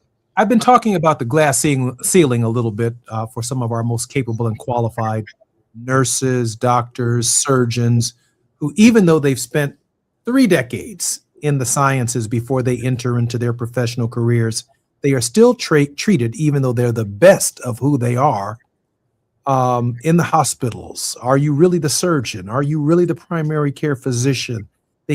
One lady has 2 PhDs and a medical degree, and the nurses question, does she belong in the emergency room? And clearly she's a specialist and does. And I can only imagine, CK, that as a Black woman in this NIL space, where, first of all, you're a woman, number 2, you're a Black woman, this is a space where many of these young athletes have been approached first by someone other than us.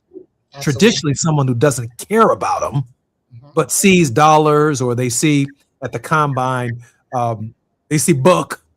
You know, they've reduced them to a deer running in headlights, or something that is, something they would call slaves on the plantation. Book. Right. I'm selling a book. Yeah. You have to take into account the cultural sensitivities and sensibilities of families and show the care and concern, and then deliver on that care and concern, which makes your practice in that space very unique. Well, I have to tell you, I don't even look at people as other people as competition. I look at what I can do, because yes, I've always been in a space where not many people who look like me have been. If you're a trial lawyer, if you handle complex matters, do commercial litigation, and some of the great opportunities I've had, then you will find yourself that you are sometimes the only person who looks like you. But you still got to fight, because just as you said, all those professionals are challenged. I represented doctors who are saving someone's life on a plane when they say, are there any doctors? And before they can save someone's life on a plane, the airline stewardess are looking for their credentials, because they don't believe that these Black men and women are actually doctors, and a passenger is about to die. You see, so I understand all sides of that, just like I understand the athletes, and that's what we bring to the table, and the willingness to fight, because we're trial lawyers. So yes, it's important to negotiate the contracts. That's what we want to do, and to position these athletes to put them in the strongest position possible. But if stuff gets raggedy, then sometimes you need someone to fight for you. If the NCAA is not going to give you an extra year of eligibility, but they're giving other people extra years of eligibility. If you are at an HBCU and you're seeking to enter the transfer portal and you have issues when you enter the portal, once you're in the portal and you think it's kind of race-based or whatever, sometimes you need advocates who are going to be there, because some people aren't interested in you until you made that play. But getting to the point where you can make that play, you need advocates, and you need advocates throughout the process, whether it's us or someone else who can be straight with you and who can tell you what's really going on. And finally, there is a reason why this president is interested in placing limitations on NIL. Not one, but 2 executive orders, a committee, an athletic committee being formed that had not, I think Condoleezza Rice was on that committee. I didn't see near athlete of color on that committee. Saban and all those people were on that committee, but how about the athletes or people who represent the interests of the athletes? Didn't see any of those people on that committee when we convened a meeting at the White House to discuss NIL. $1 trillion industry. There's a reason why the executive branch is heavily focused on this. And please understand that this is not about giving children in our community a boost so that they can do better. It's about placing limitations and taking away. And I don't know if some of our athletes are understanding that that's what's at play. And they need to. When we come forward on KBLA Talk 1580, I have just a couple more questions for CK Hoffler. And I'd like her, again, as is expected of all of our guests, to give a word of hope in the final 3 minutes towards the top of the hour. I'd like to ask her about why our marches are not working. And I posited the thesis earlier, CK, confrontation was at the end of the marches that worked. And then a narrative came from that nonviolent confrontation that changed the minds of the American people. I'd like to hear your thoughts on Donald Trump's interest in the Electoral College strategy of destroying the Democratic base in the South so that he and future Republicans can have more votes. And then her word of hope. I'm Jesse Jackson Jr., listening to the Jesse Jackson Jr. Show. No one more qualified to bring us our word of hope in the next hour than attorney CK Hoffler. More when we come forward right here on KBLA. While you're stuck in traffic, we can at least bring you up to speed on the news of the day. You're listening to Jesse Jackson Jr. only on KBLA Talk 1580.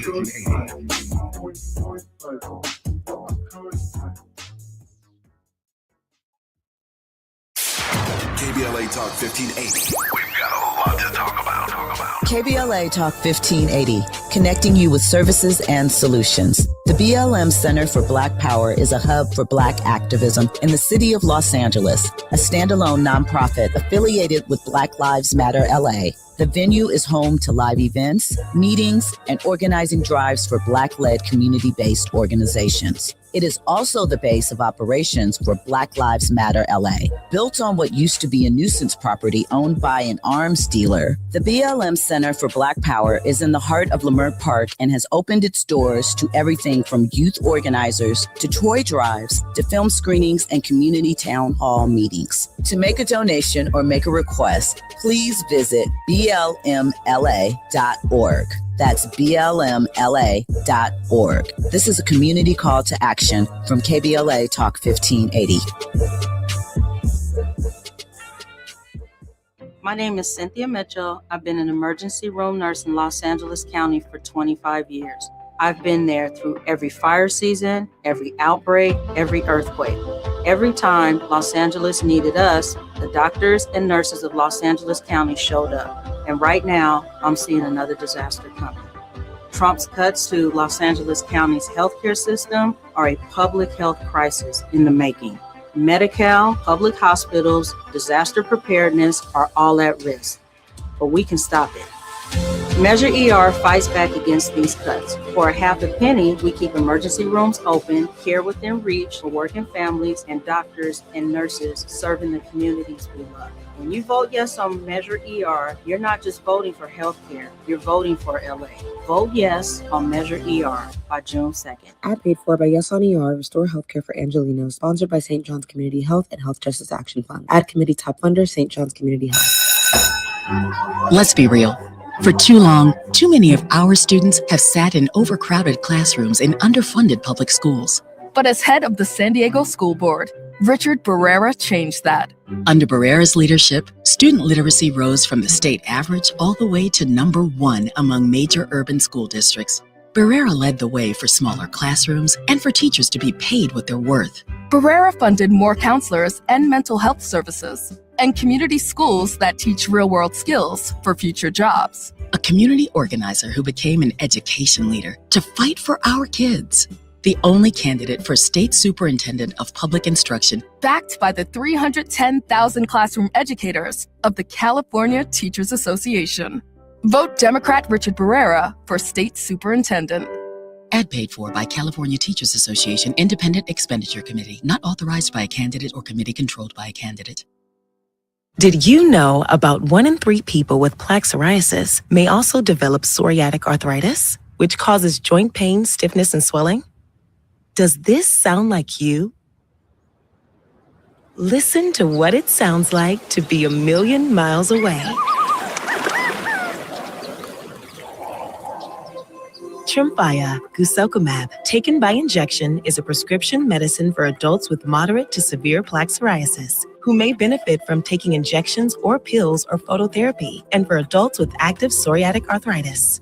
Serious allergic reactions and increased risk of infections and liver problems may occur. Before treatment, your doctor should check you for infections and tuberculosis. Tell your doctor if you have an infection, flu-like symptoms, or if you need a vaccine. Imagine being a million miles away. Explore what's possible. Ask your doctor about Tremfya. Visit Tremfya.com or call 1-800-526-7736. Hey there, Los Angeles. This is James Lucky Jr., publisher and editor of Los Angeles News Observer. Are you hungry for news that matters to you in the African-American communities of Los Angeles? Well, buckle up, because we got the scoop you've been craving. Stay in the know and never miss a beat with our free weekly publications conveniently available near you. Or hop on the digital wave and become an exclusive subscriber at OGNSC.com. Don't forget to join the party on Instagram and Twitter at OGNSCINC for behind-the-scenes access and sizzling updates. No more FOMO. Let's stay informed, connected, and empowered together. What if your rooftop could earn you money every year? With LADWP's Solar Rooftops program, you can get solar panels installed and maintained on your home at no cost and earn up to $900 a year. That's up to $18,000 over 20 years. There are no upfront costs, no credit checks, and no annual fees. Plus, you'll help power Los Angeles with clean local solar energy and reduce reliance on fossil fuels. Make your rooftop work for you. Apply today at LADWP.com/solar rooftops. Hi, I'm Fred Martin, founder of Compton Kids Club. I just want to talk about the authenticity and tell y'all about my homeboy, Tom Steyer. Tom is a rock star. When I met him, Tom gave a grant to schools in San Francisco. All the kids were on probation. We were flying instructors for 2 years to come and help those kids doing performing arts and turning their life around. Some of the kids that he supported, they've graduated from UCLA. Let's fast forward. Tom is in schools in Compton, hanging out with the kids in the piano classes. Brother Tom Steyer hangs out in the studio with us. These are the seeds that he's planted. This has nothing to do with elections. What's coming out of his mouth is not a campaign speech. It's authentic. And when he say he walks away from a business because he want to do his values, he ain't making that up because he's running for governor. This man is real. Ad paid for by Steyer for Governor 2026. Now back to more of Jesse Jackson Jr. on KBLA Talk 1580. The Jesse Jackson Jr. Show.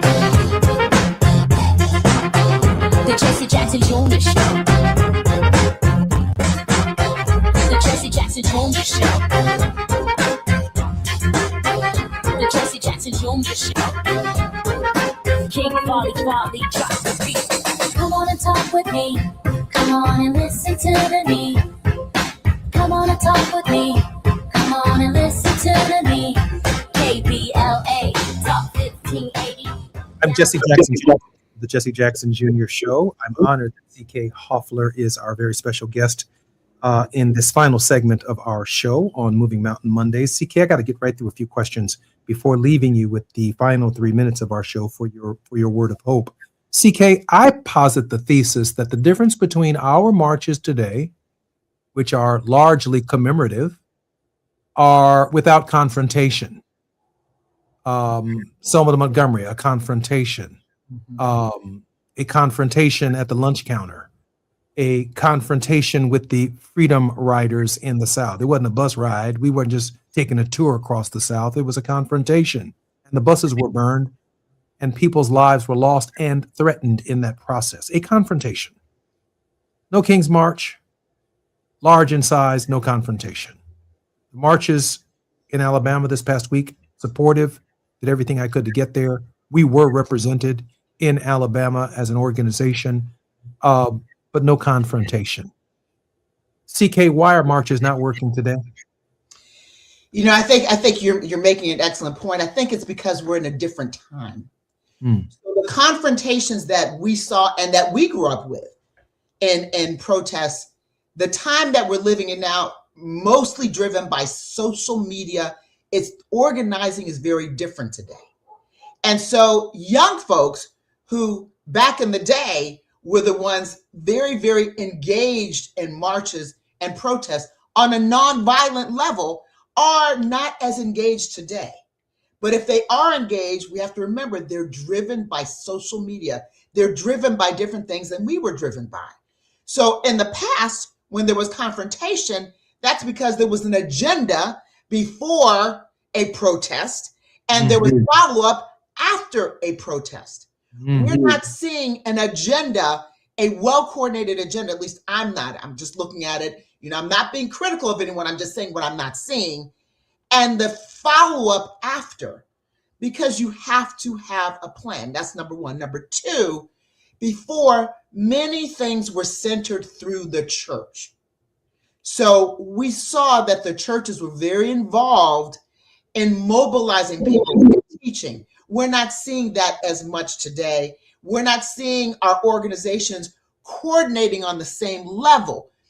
We might see individual organizations, but based on where we are today, we need massive coordination, messaging. Different organizations, yes, can have a different focus, but when we're leading to protest, there's got to be massive coordination, a game plan, and follow-up.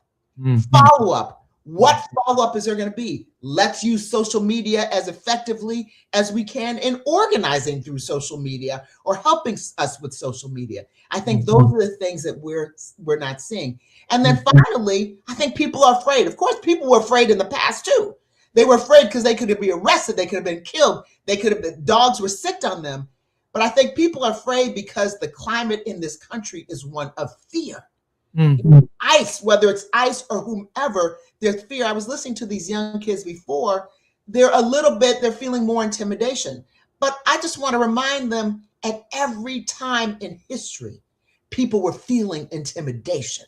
They sat there, and that's the confrontation, Congressman, that you're talking about. So I have hope that it's going to be better and become more effective, but we have to have a plan. Can't do anything without a plan. And a follow-up to that plan. You can't just talk without a plan. Well, I think once we get arrested, we need CK Hoffler to bail us out. That has to be part of the plan too. But some of us have to risk getting cracked on our heads in that process. Now, let me just say this. I do believe that the base of the Democratic Party in the South is Black. I've served in Congress long enough that when a white Democrat came to me from the South, I knew almost inevitably they were going to be voting with Republicans in Congress. So I know you're a Democrat in the South because you tell me you're from a Cleo Fields' district, because you're from Benny Thompson's district. I know you when I look you in your face that you are the base of the Democratic Party in South Carolina. When you tell me you're from Jim Clyburn's district, I have no idea what kind of Democrat you are as a white man who says, I'm running as a Democrat in the South. All right, do you have 10 generations of Democrats all the way back to the Ku Klux Klan, all the way back to the plant? What are you saying to me when you say you come from 10 generations of Democrats in the South? So I get it. I see this, however, when Trump calls Georgia for 11,700 votes, he needs a state to get the electoral votes to get him over the hump. Trump dismantled the Voting Rights Act to destroy the Democratic Party in the South. CK, we only have a couple of minutes for a word of hope. And because I know you're that special, I want to give to the top of the hour to you. CK, a word of hope for our listeners. Well, thank you so much. And thank you for all that you're doing. That's the hope. The word of hope is for these young people to get re-engaged. I am very encouraged and inspired by these young college students that are becoming more engaged. I am very inspired and hopeful where I've seen more coalitions involving our churches that are out there and are becoming that source of information and training and education and being more engaged. I'm also more inspired that I'm seeing people who are not afraid to stand up, even in this very difficult climate, and say enough is enough and are organizing. We were very, very upset when this president got into office. And some of us really stood on the sidelines because we were upset and disgusted. But now I'm seeing people re-engaging. And so, Congressman, I am very, very, very hopeful that this is going to turn around, but we've got to keep our young people engaged and focused. We really must. They've got to play it forward. They got to take it. They got to take the mantle, but we've got to give them the tools to succeed. I'm Jesse Jackson Jr. You've been listening to CK Hoffer on the Jesse Jackson Jr. Show. It's Moving Mountain Mondays. More on KBLA Talk 1580 when we come forward. Love you, CK, and there's nothing you can do about it. Thank you. Love you too. Bye-bye. KBLA 1580 Santa Monica.